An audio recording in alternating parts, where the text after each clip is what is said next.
Hey, don't judge me. Have you ever felt like that? Judging, whether it's us being judgmental of others or us feeling judged by others, is a hot topic, especially at the moment. I'm Gila Ross, and in this episode of the Power Up podcast, we look together with my Wednesday night discussion group at the topic of judging others. Every Wednesday evening, I facilitate a discussion group with a lovely group of women where we look at contemporary topics from a Jewish point of view. Join us as we look at judging other people. A lot of people feel either very judgmental of others or judged. Like, for example, I'll share with you, we're my husband Samuel and myself, we're classified as key workers. So as such, my kids, sorry, hold on just a second, let's let Beth in. My kids are in school. And every time before I mention that to someone, I'm like, what's the reaction going to be, right? Is it going to be one of like, oh, your kids are in school, or, oh, your kids are in school?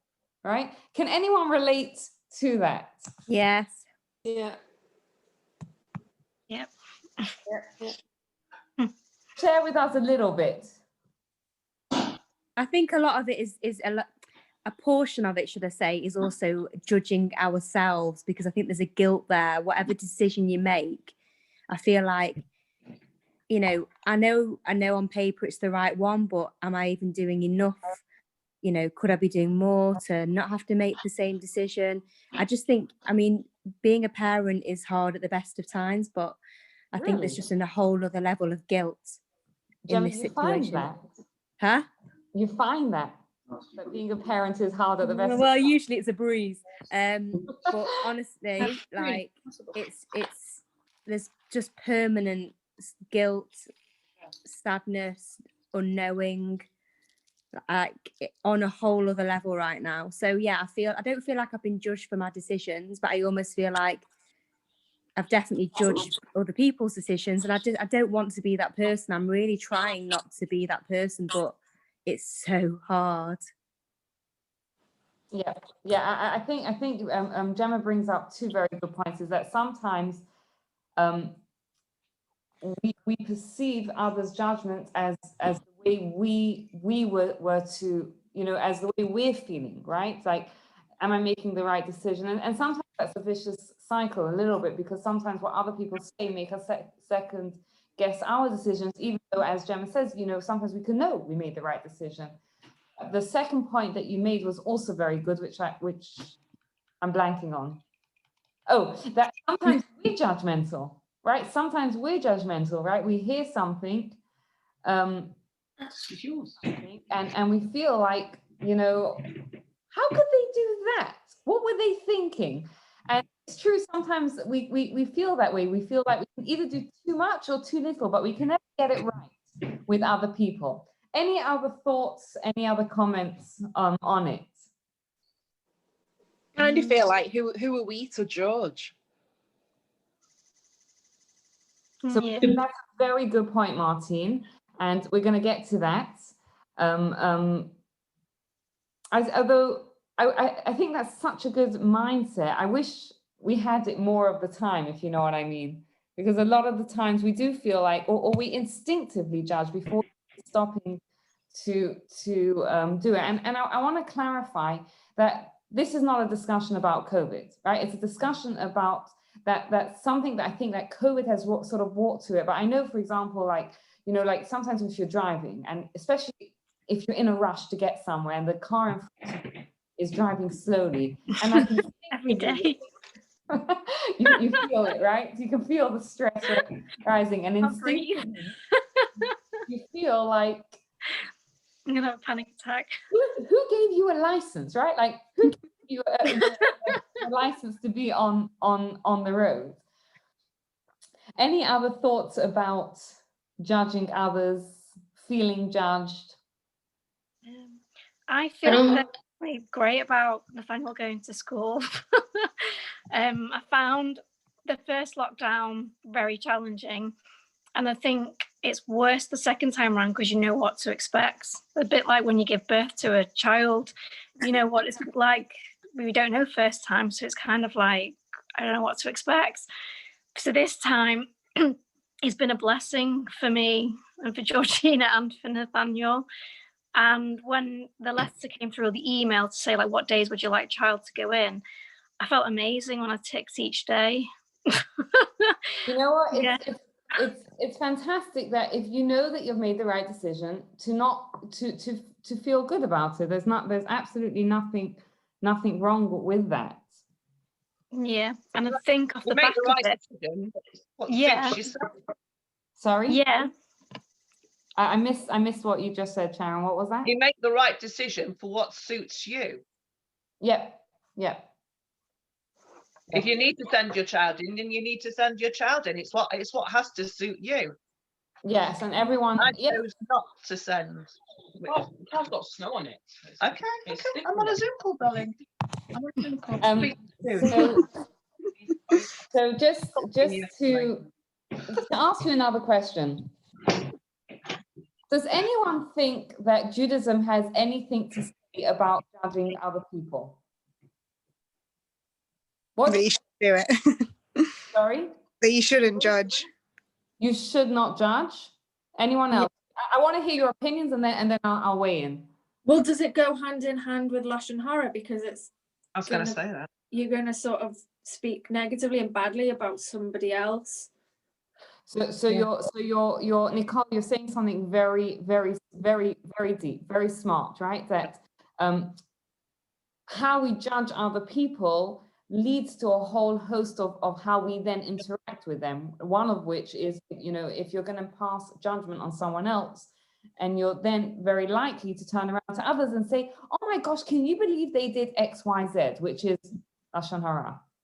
That's right. So based on that, do you think Judaism has something to say about whether we should or we shouldn't, or how we should judge others?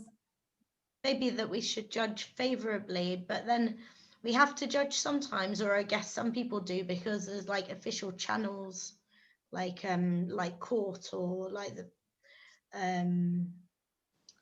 I guess there are situations where you have to, but I guess it's in a given structure rather than just general judging. But do you think, like, in what Nikki's just said about being objectively, so taking a step back and kind of not like pinpointing and judging it like directly aimed at someone in a nasty, malicious way, but taking an objective point of view and trying to make it a bit nicer, maybe? Okay, so you're saying similar to what Nikki's saying, that to judge favorably, which by the way is a bit different from what Louise is saying, because Louise is saying don't judge, right? Don't judge. But Nikki and Only if it's not dangerous, though. Obviously, if it's like sort of being criminal, then yeah, you can judge and do something about it. Sorry, just to clarify. Okay. But you know what I think, Louise, just to say is that when I called this class, I called it, hey, don't judge, right? Because that's what we say, you know, they say, like, don't judge me, right? How often do you hear that phrase? We do tend to think and to say and to express that we don't want to be judged, right? What Nikki and Nicole are saying is a little bit different. It's saying, yes, we're going to judge. Maybe we should, maybe we shouldn't. They didn't. I don't think they clarified that. But when we judge others, we should judge them favorably. Any thoughts? You shouldn't judge somebody unless you know the circumstances, because everybody's circumstances are different, and the way they would behave is different to what, as I said before, to what suits that person. Okay. I was about to say, I'm sure I remember learning once about Hillel saying something like, you can't judge someone until you've reached their place.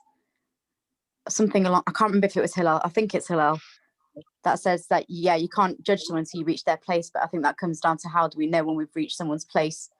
Right. But I guess that's tricky. But yeah. I remember hearing that once. Yeah, no, so you're right, Lisa and Sharon, you're both correct that it's actually in Pirkei Avot, in Ethics of the Fathers, that we're told don't judge someone until you've reached their place, right?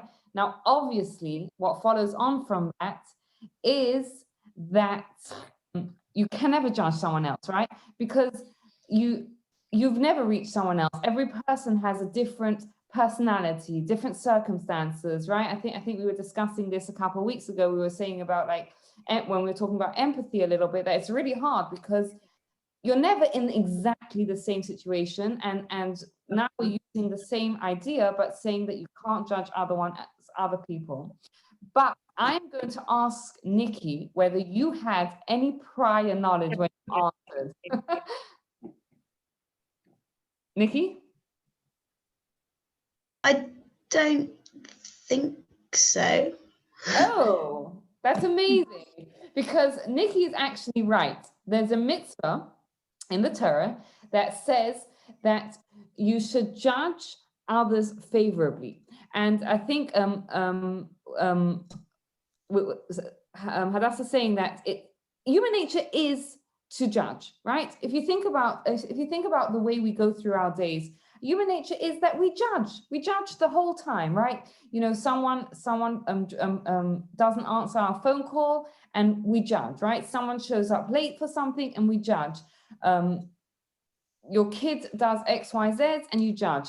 Your spouse does something and you judge. We judge the whole time. We're passing judgment the whole time. It's human nature to pass judgment on others the whole time. And a lot of times we're doing it subconsciously, right? We're not even like weighing up the information. We're just like making a judgment, like, how could they do that? Or that was so kind, or that must have been so hard for you, or that must have been so easy. But Hadassah says that it's our nature to criticize, to be critical. It's true, right? A lot of times the first thought that comes into our mind is something of critical, right? Like imagine this. Imagine you're driving and you're about to pull into a parking spot and someone cuts in front of you and puts in the parking spot and parks there. First thought, and Bleep, bleep, bleep. Yeah. Yes. Exactly. Very, very well articulated. Right? That's our first thought. We don't think, oh, maybe she didn't see it. And I don't know if any of you, but full disclosure, I've been in a situation where I've made mistakes, right? When I'm driving, where, you know, like I pull into a parking spot and then I realize, oh my gosh, someone else was waiting there. And I feel terrible. And I know that that person's thinking like, bleep, bleep, right? Automatically we pass judgment. So the Torah is actually telling us that just like there is a protocol when it comes to court of how we judge people in a courtroom, the Torah expects and demands really of us that we follow a protocol for the courtrooms of our mind, right? So what is it? And so the Judaism and the Torah wants to rise above our natural instinct. Our natural instinct is to criticize, right? And to give people the benefit of the doubt, right? To judge others positively. Let me ask you a question. Why? Why would Judaism want us to judge other people favorably? And I'm going to follow on with a question that I think Louise, without necessarily articulating it, Louise mentioned, right? Louise says, except if it's dangerous, then obviously you should judge someone, right? Which leads into the thing, right? What does it mean that we should judge other people favorably? But does that mean that I should let myself be a doormat?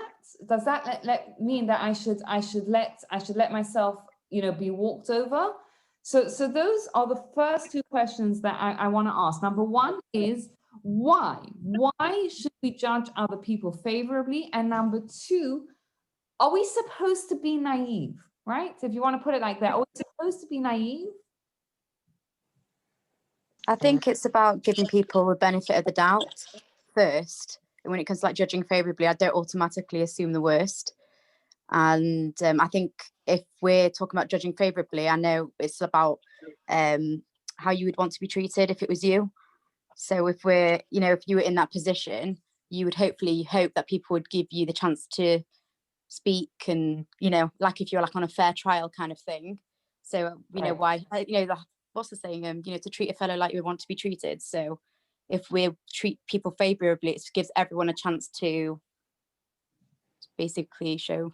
I'm sorry, I'm not articulating things very well this time. No. I think Lisa, you're saying is that just like we want others to give us the benefit of the doubt, right? Sometimes we make mistakes and we want people to understand, right? We don't want people to like pass judgment and say, oh, you're a horrible human being because you drove into that parking space and you didn't realize that I was waiting there. We want them to think, oh my gosh, like I was so distracted. I'm safe on the roads. I'm a wonderful driver and everything, but I just didn't realize that you were waiting there. We want people to judge us favorably, right? If you forget your spouse's birthday, for example, you want them to forgive, hopefully, and move on, right? So like we, not that it would ever happen or whatever. I'll share a story that's because we're amongst friends, and I know it's not going to go further, but our anniversary is on the 25th of February, and the 23rd, the Hebrew date is on the 23rd of Adar. And I consistently confuse the two. So obviously it's coming up in next month, and Samuel mentioned it to me, and I was like, oh yeah, it's on the 23rd of February, and he like gave me a look because I got it wrong. Right? So we want people to give us we want people to give us, and I think Gemma on Instagram is saying that we're all going to be in a position where we'll be judged without realizing, right? So we give others the benefit of the doubt and hope that we receive it in return, which is a very, very good point. And I'm going to add on to that is that we know that God treats us the way we treat others, right?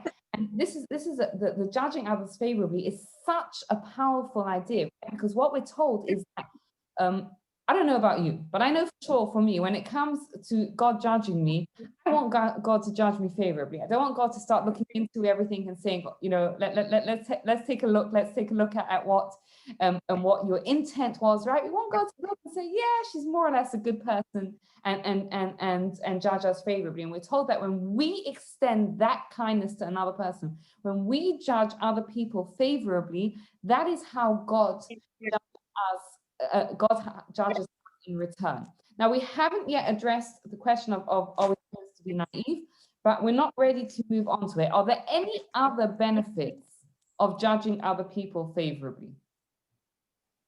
It helps us to build better relationships with people and to love our neighbor and have like respect.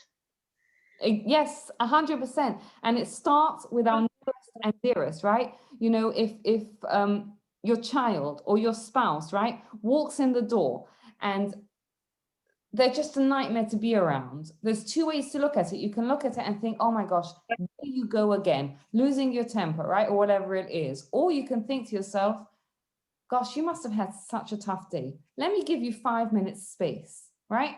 And the truth is, again, full disclosure, maybe it doesn't apply to anyone else here, but there are times also where the stresses of the day get to me, and maybe I'll take it out on others, right? And we want people to sort of say, you know, which doesn't excuse us, right? It doesn't excuse the behavior, but when we judge other people favorably, and we're gonna tackle the are we supposed to be naive part of it, because I think it's important.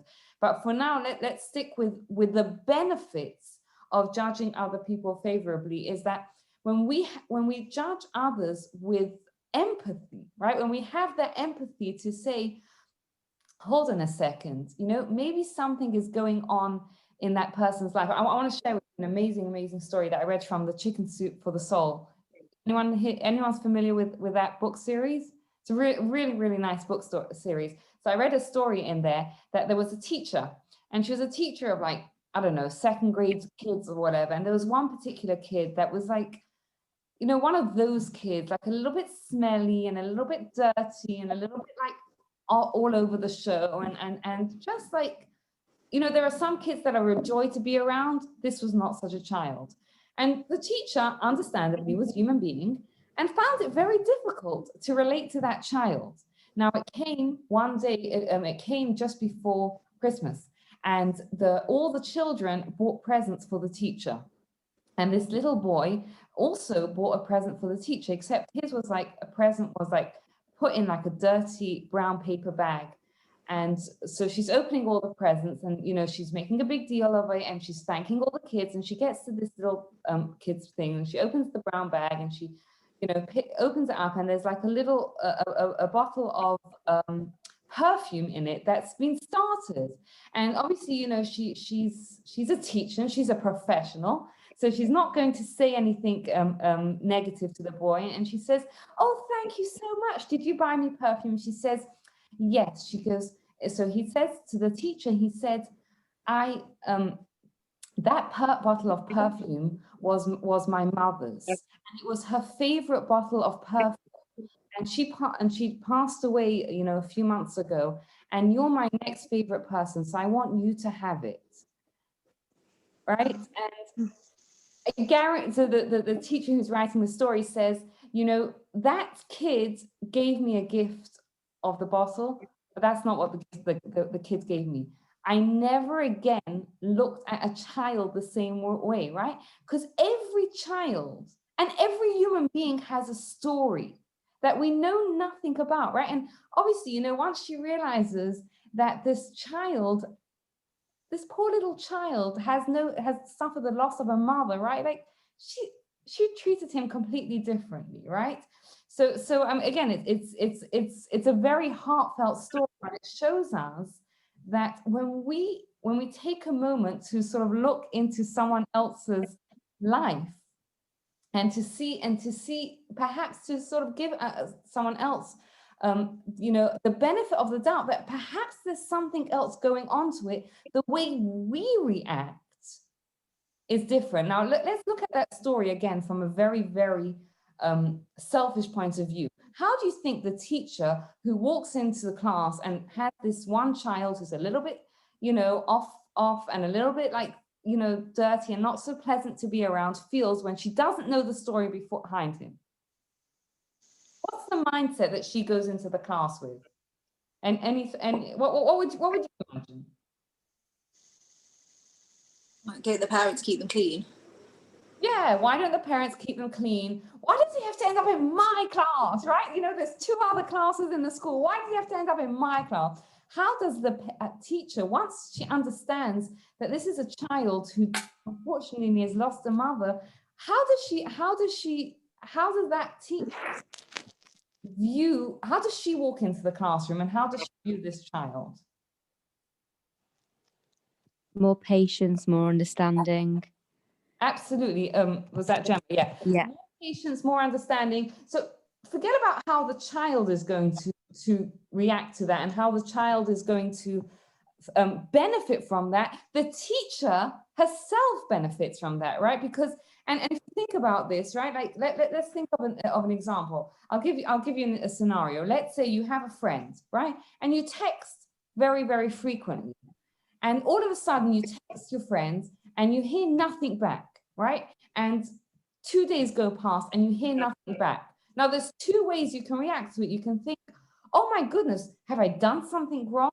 Have I fallen out with her? Did I offend her? You know, is she just not, am I just not convenient to have in her life right now? Which is a very negative and it brings us down. Or we can give the person the benefit of the doubt. Let me throw it out to you. How on earth could we give in such a scenario, our friend the benefit of the doubt?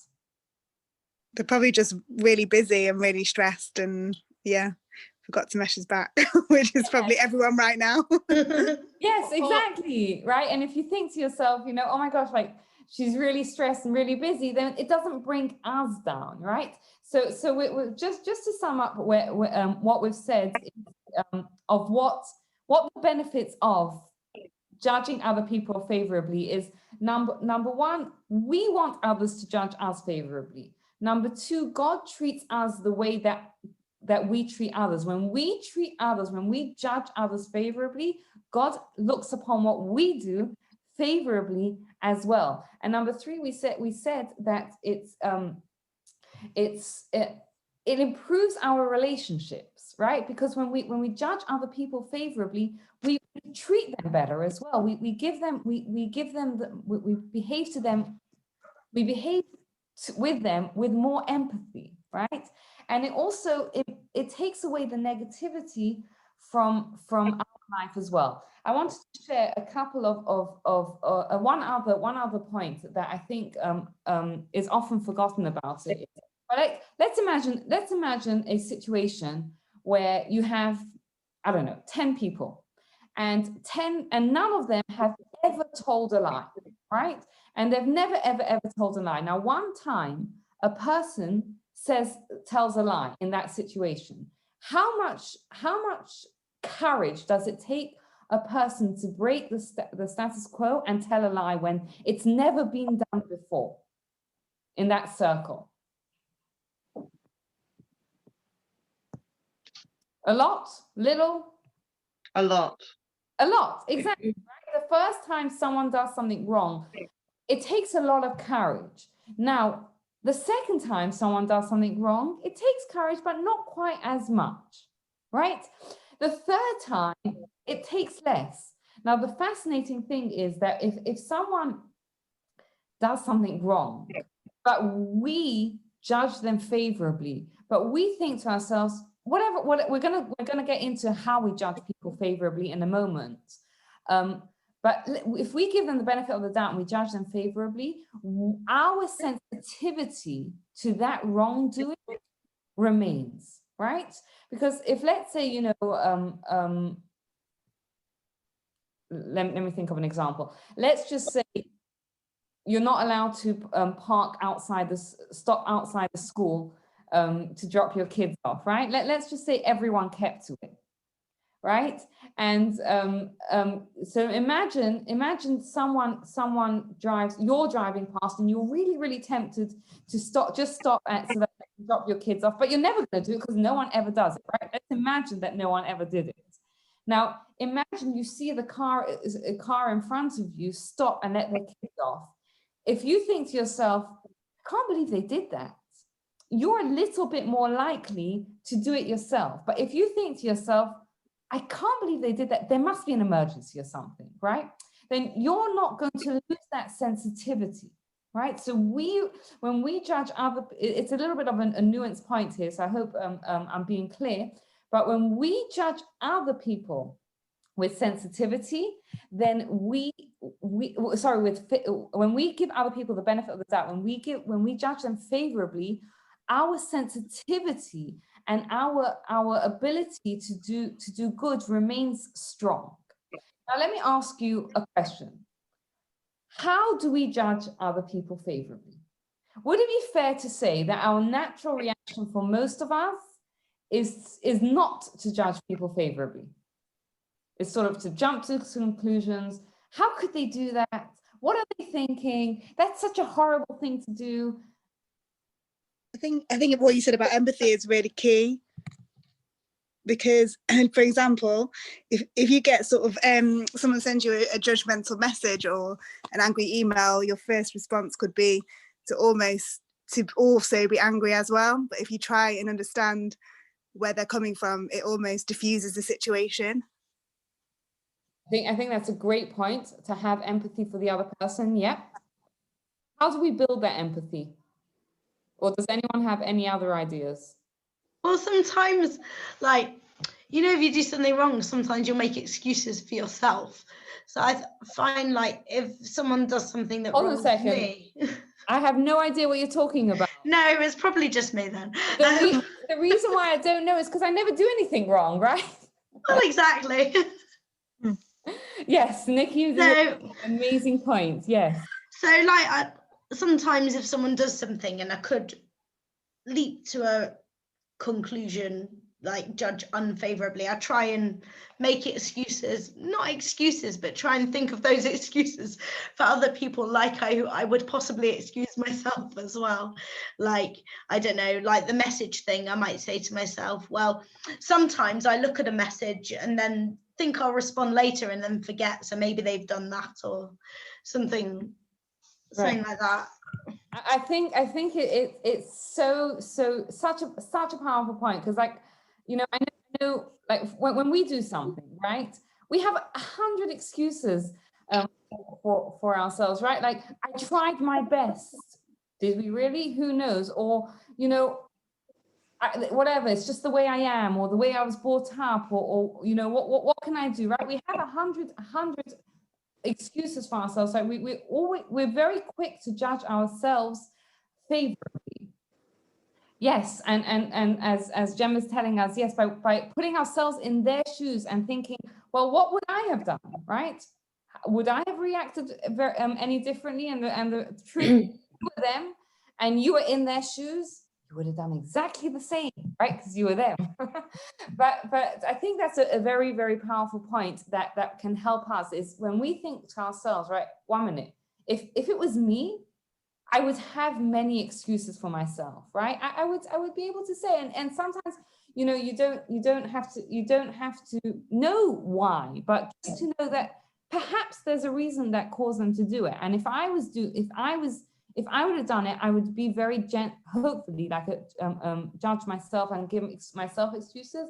So hopefully I can give the other person the excuses too. So I want to. Can I just, sorry, can I also say, does it also sometimes depend on like what a person's going through at the time on how they judge others? Because I sometimes find, and I've seen this from examples that I've heard myself, like if someone's going through like a really hard time, or they're just generally struggling to stay positive and they're in a quite negative mindset, they just automatically assume that everyone's out to get them, and they can't possibly judge favorably because they just think that anything that's happening to them, whether it's friends not replying, whatever, it's because she doesn't want to be my friend anymore, or you don't know, stuff like that. And I just think they're in like a really bad place. Like I had an actual example that happened to me not that long ago, when I had someone, we have a mutual friend and they're going through a particularly like difficult time, so they've been quite distant with like replying, understandably, just very, you know, just keeping themselves to themselves. But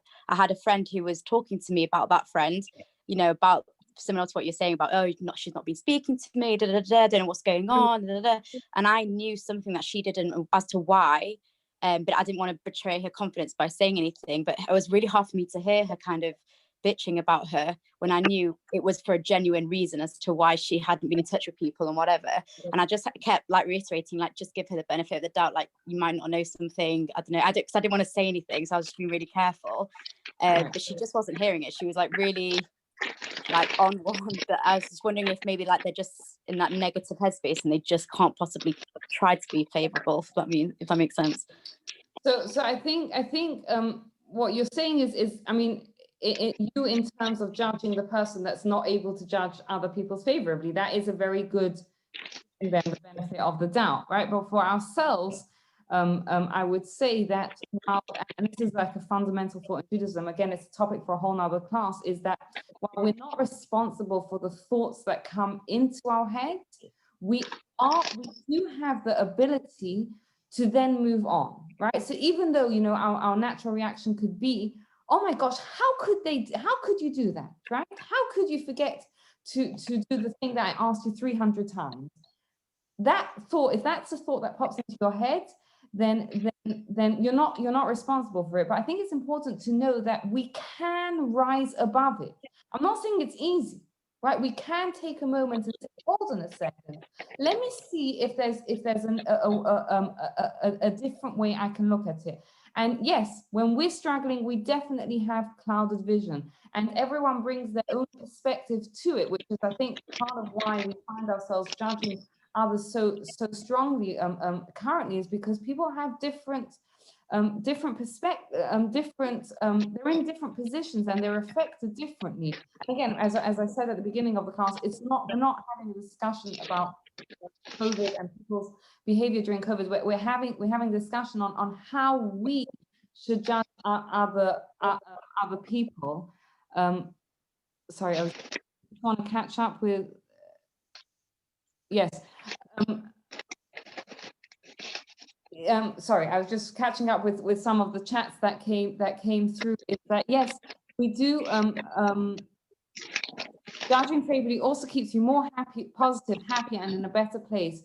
Negativity towards others affects how you judge and feel about yourself too. 100%. And I think that's kind of what Nicole said to us at the beginning, which was that if you when we judge others, it's kind of like the foundation of our relationships, right? Because if we give another person the benefit of the doubt, right? If we judge them with empathy and with understanding, then that's going to change the way we are going to talk to them, the way we are going to feel for them, right? Because obviously there's a mitzvah in the Torah to love other Jews, right? And if you're judging someone negatively, you're going to find it very hard to love them. If you judge them with favorably and think, maybe they had a valid reason, or if they didn't have a valid reason, maybe something that they were going through in their life is causing them to do that, then it's easier for us to love them. And the flip side of that is also true, that think about someone you love, right? Let's say it's a child, or let's say it's a sibling, or let's say it's your parents, or let's say it's your spouse, right? And if someone says something negative about them, what's your first reaction? You defend them, right? When you love someone, you're more likely to judge them favorably. And so I just want to sum up. I know we ran out of time. We didn't get into the question of are we supposed to be naive? But I know that there are a number of you that have other things on. Apparently it's a kind of busy time right now, kind of stressful, kids home, work, all that. So I did say that we're going to keep it to 45 minutes. So just to sum up, we said that human nature is to jump to conclusions, to be critical. But Judaism and the Torah demands and expects more from us, right? It expects us to take a moment and say, hold on a second. Think about what might be going on in the other person's life, right? Maybe there's a reason, maybe there's a story behind it of what's going on, or maybe there's something going on in their life that's caused them to behave in a certain way. And we saw that amazing story about that child that had a story. And when the teacher found out the story, that it changed her relationship with us. And we said that when we judge other people favorably, it's the foundation that helps us have loving, kind relationships within our lives. It helps us be more positive. It helps us be happier. And in turn, God treats us the way we treat others. So when we treat others, when we judge others with favor, God looks kindly upon us.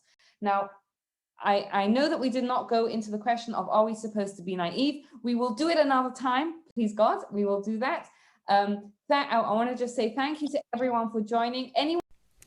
Thank you so much for taking the time to listen. I just want to say that anyone that took the time out of their day during these crazy times to listen to this and to connect and learn from Torah and spirituality, you are amazing.